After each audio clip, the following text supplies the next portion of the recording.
¿Qué tal? ¿Cómo les va? Bienvenidos a nuestro habitual programa Manos a la Biblia. Ya sabe usted que puede bajar el programa a su computadora o a su teléfono móvil desde nuestro canal de YouTube, Santuario Espacio Río Blanco. Suscríbase, dele a la campanita para que así el programa pueda llegar a más personas. También estamos en ABP Jujuy, otro canal de YouTube, ABP con B larga Jujuy. Es un canal de la animación bíblica de la pastoral de la diócesis de Jujuy. Estamos en este domingo en el capítulo 14 de San Mateo. Estamos en la parte narrativa. Ya hemos pasado por 3 grandes discursos de Jesús.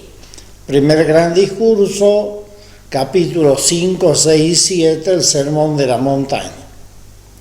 Segundo gran discurso, el discurso de la misión, capítulo 10.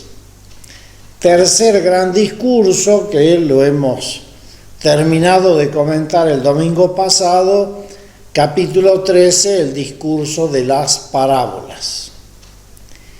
Y antes del otro gran discurso, que es el capítulo 18, el discurso de la comunidad, tenemos esta parte narrativa del capítulo 14 al 17, en donde se narran distintas actividades y milagros de Jesús. Estamos en el capítulo 14, en el versículo 22. Un texto que está en San Marcos y también en San Juan, con distintos matices. No así en San Lucas. Estamos hablando del capítulo 14, repito, versículo 22. ¿Qué es lo que sucedió inmediatamente antes? Si nosotros leemos el capítulo 14, arranca con un dicho que circulaba en la corte de Herodes, en donde se decía que Jesús era Juan el Bautista que había vuelto a la vida. Después viene un texto importante que está en todos los sinópticos y también en San Juan, que es el de la multiplicación de los panes. Vale decir que el texto de la multiplicación de los panes está 6 veces en los evangelios. Sumando los 3 sinópticos y Juan, tenemos 6 relatos de multiplicación de los panes con algunas variantes. ¿Qué había sucedido en esto de la multiplicación de los panes según San Juan? Que la gente entusiasmada decía: este es el Mesías, vamos a hacerlo nuestro rey. Es decir, el fervor mesiánico del pueblo se ve como expresado, concretado en la multiplicación de los panes. Entonces la tentación de la gente es hacer rey a Jesús. Y es ahí en donde arranca el texto que hoy tenemos que comentar. Porque según San Juan y también según San Mateo, Jesús se aleja de esta situación del fervor popular.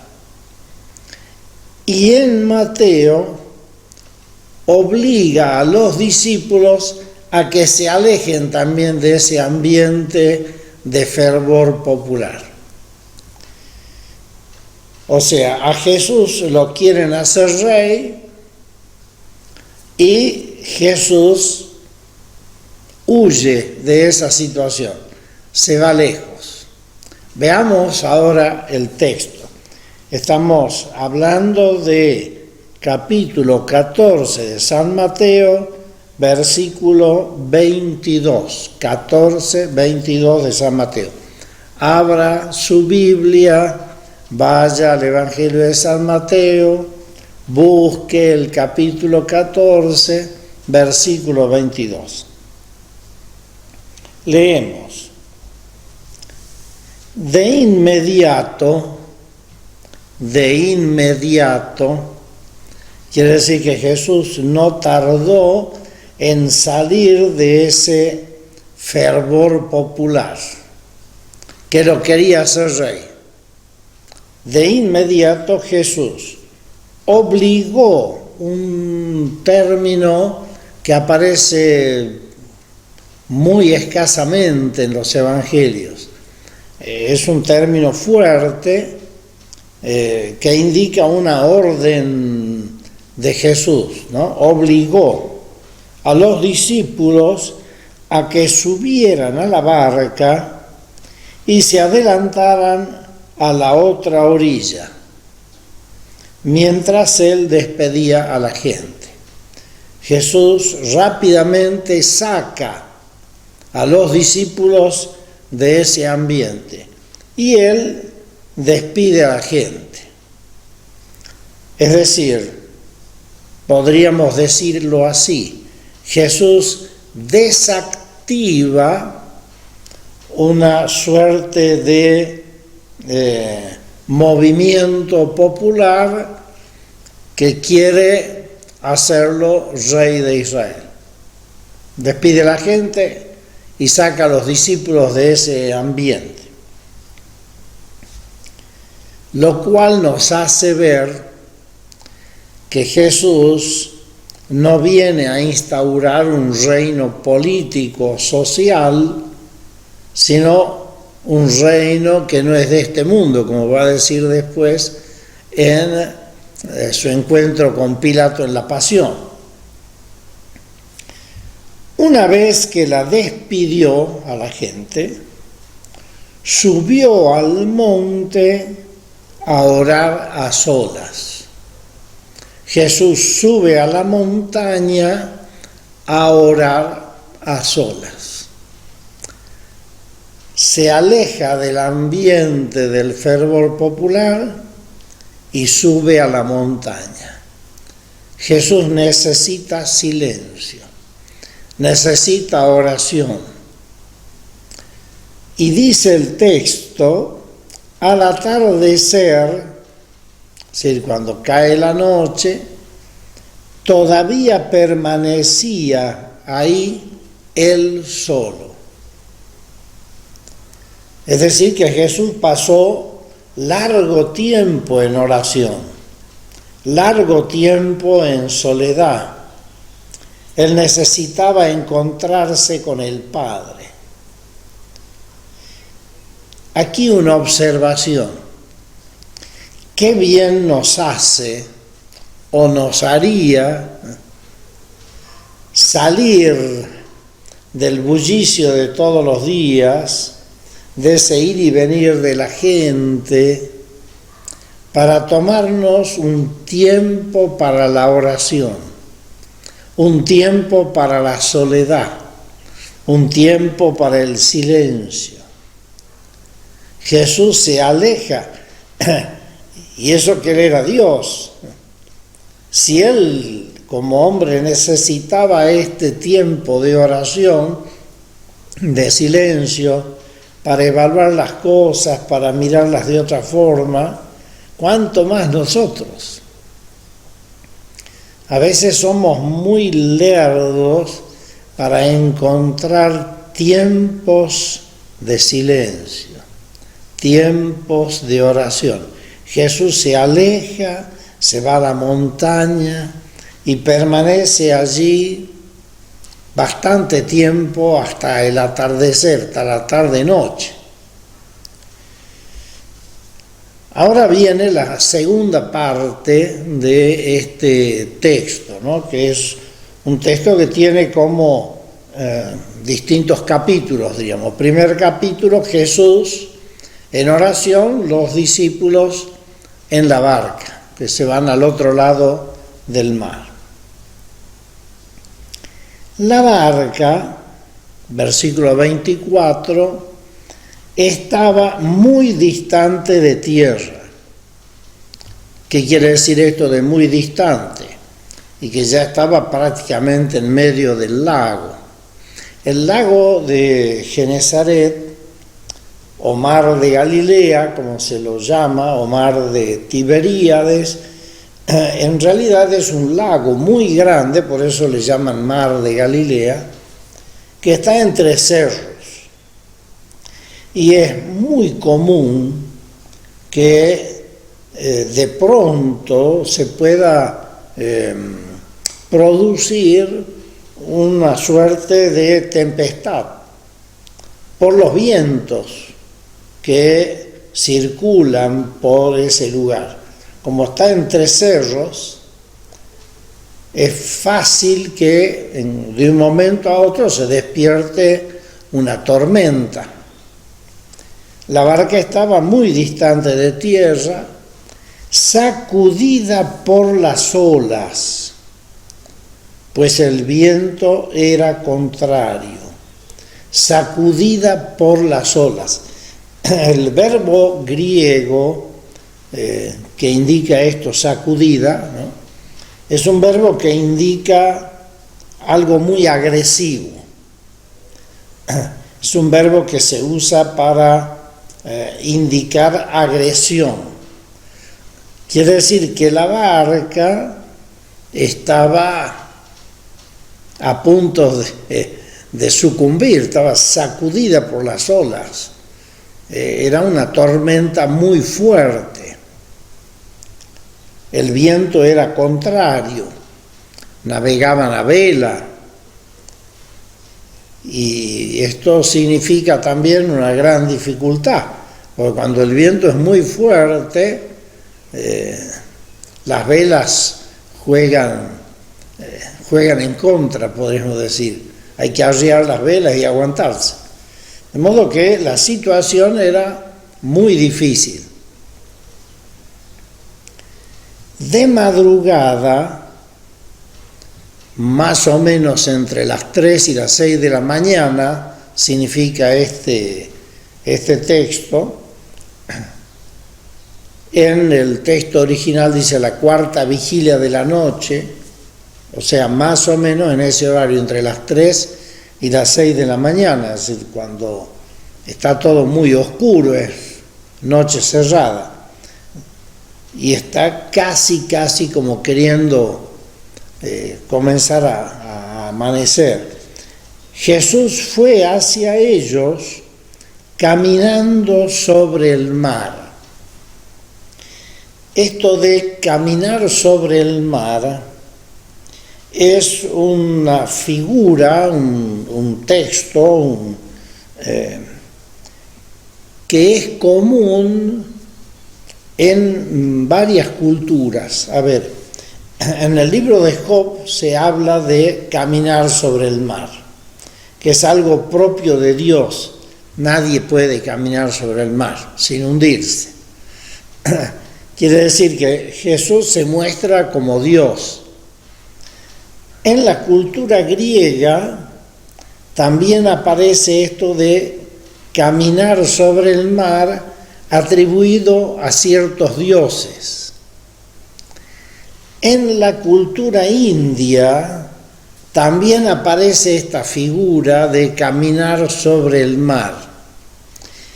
En todas estas culturas, caminar sobre el mar es algo propio de Dios. Ningún humano puede caminar sobre el mar.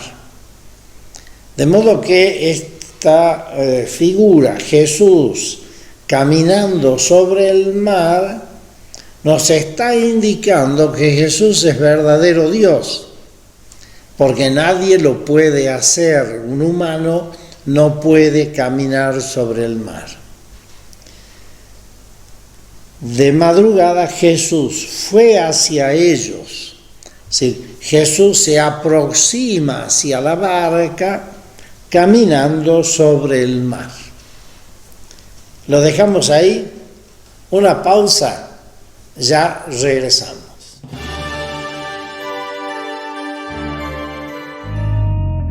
Confío en ti, mi vida entera está sujeta entre tus manos. Me has sostenido, soy tu hijo y soy tu hermano. ¿Cómo temer si yo te tengo junto a mí? Confío en ti, siendo Dios me tratas como un buen amigo. De tu dulce amor he sido tu testigo. Eres mi todo, eres la fuerza que hay en mí.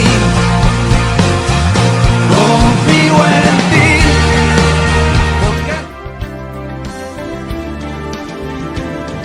Bien, estamos de vuelta con esto que es Manos a la Biblia.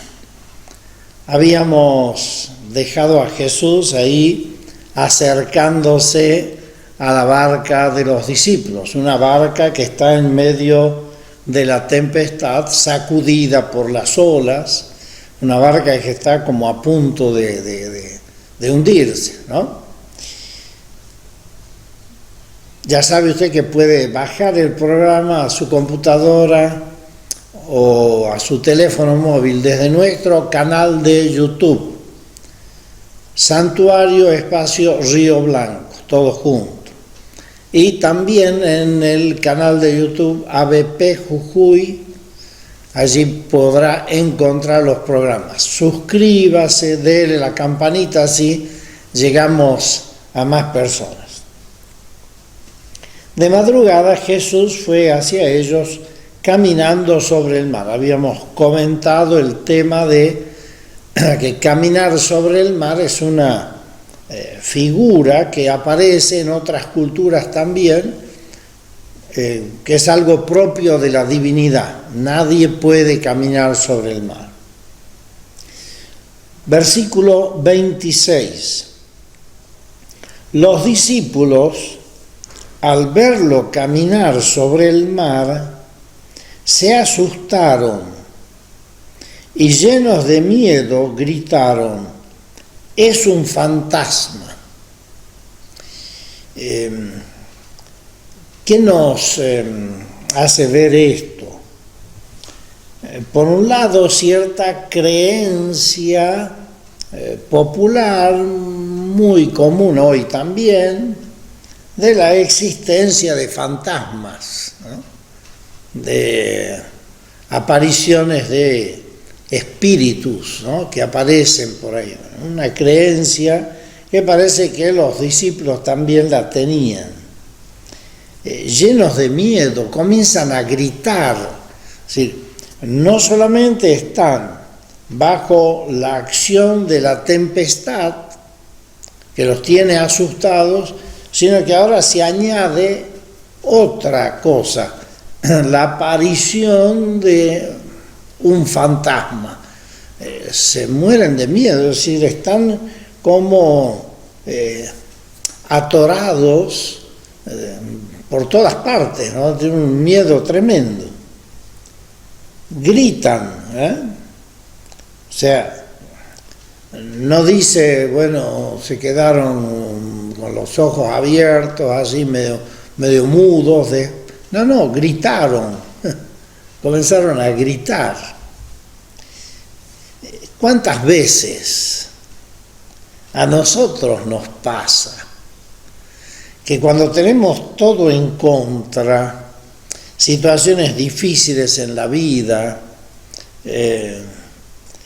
aparición de situaciones que no preveíamos, de cosas que nos perturban, comenzamos a gritar interiormente: Señor, ¿por qué? Dios mío, ¿qué es esto? No entiendo, ¿qué pasa? ¿No? Gritaron. Enseguida Jesús les dijo: Fíjense qué hermosa esta frase de Jesús. Ánimo, soy yo, no tengan miedo. Este soy yo trae recuerdos del Antiguo Testamento. En el Antiguo Testamento, en el libro del Éxodo, capítulo 3, versículo 14, Dios le dijo a Moisés: yo soy el que soy, yo soy. La definición de Dios en el Antiguo Testamento es yo soy, Yahvé. De modo que cuando Jesús dice soy yo o yo soy, está diciendo Yahvé. Sí. Les está diciendo que Él es Dios. No solamente camina sobre el agua, cosa propia de Dios, sino que Él se manifiesta como Dios. Y estando Dios cerca, hay que tener ánimo y no hay que tener miedo, aunque haya tempestad. Todavía la tempestad sigue, las olas siguen encrespadas, pero Jesús les dice: ánimo, soy yo, no tengan miedo. Como diciendo, en medio de la tempestad, cuando Dios está cerca, soy yo, no hay que tener miedo. Pedro le respondió. Aquí viene un pequeño apartado en donde el protagonista es Pedro. Esto es propio de San Mateo. No está en ninguno de los otros evangelios, ni tampoco en San Juan. ¿Por qué Pedro? La barca, en la simbología bíblica, en la simbología de Mateo, la barca es la iglesia. Y el que preside la iglesia es Pedro. Entonces, San Mateo quiere destacar para la comunidad a la cual escribe la importancia de Pedro en la barca. Pedro es el primer papa. Pedro es la roca sobre la cual Jesús edifica la iglesia, ¿no? Lo va a decir en el capítulo 16 de San Mateo. Pero aquí San Mateo destaca la figura de Pedro. Pedro le respondió: Señor, si eres tú, mándame ir a ti sobre las aguas.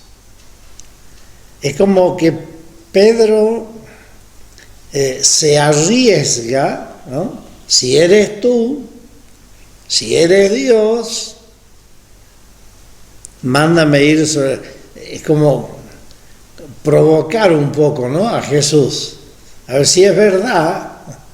Quiere decir que en el fondo algo de duda tiene. Si eres tú, pero él arriesga. Jesús le ordenó: ven.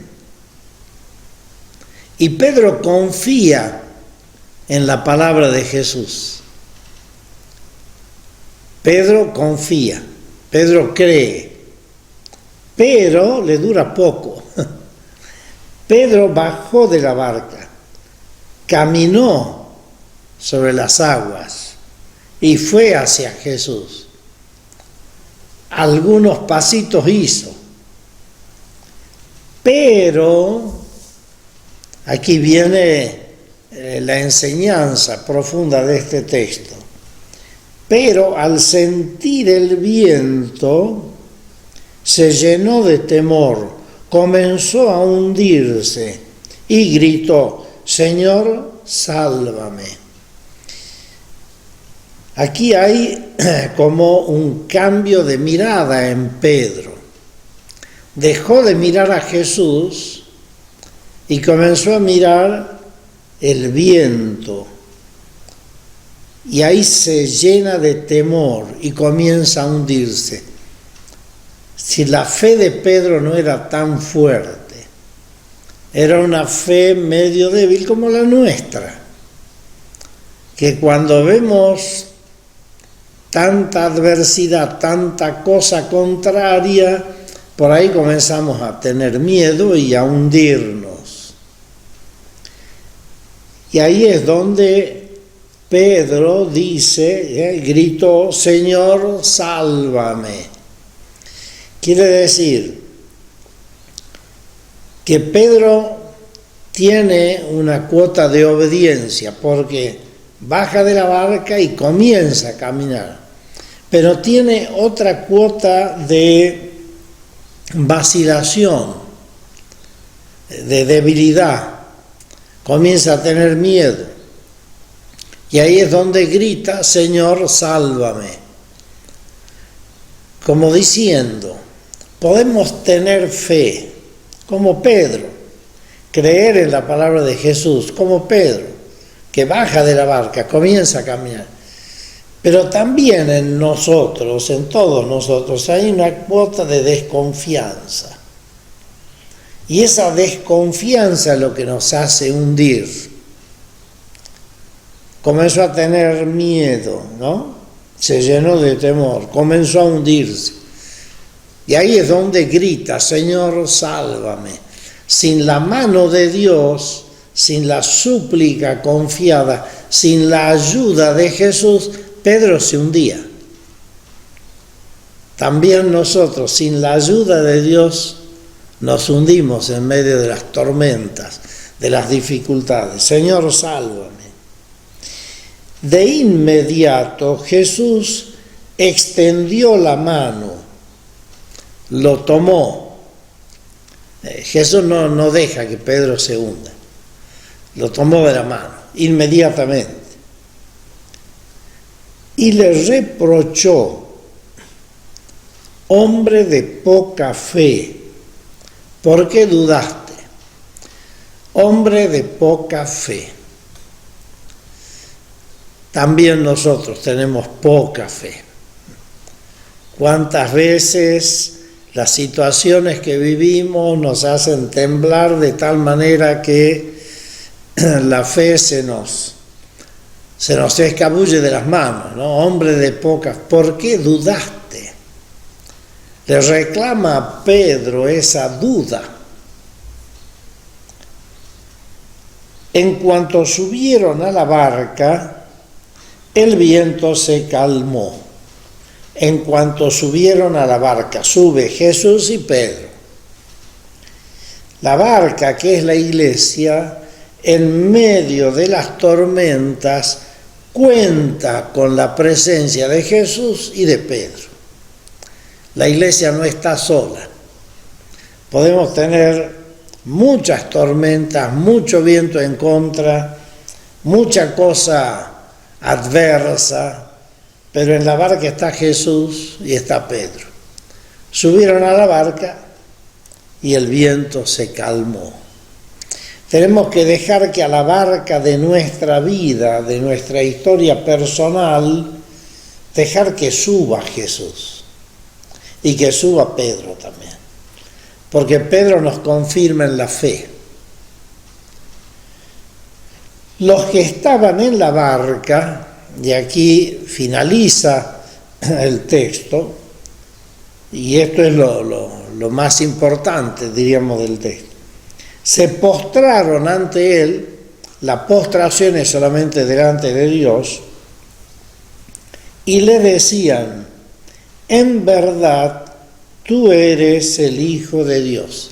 Hay una profesión de fe de esa pequeña comunidad que está en la barca y que dicen, es verdad, tú eres el Hijo de Dios. Descubren en Jesús al Dios con nosotros. Ese Jesús que camina sobre el agua porque es Dios, ese Jesús que levanta a Pedro, no deja que se hunda porque es Dios, ese Jesús que calma la tempestad porque es Dios, ese Jesús es ante quien se postran y hacen la profesión de fe. Tú eres el Hijo de Dios.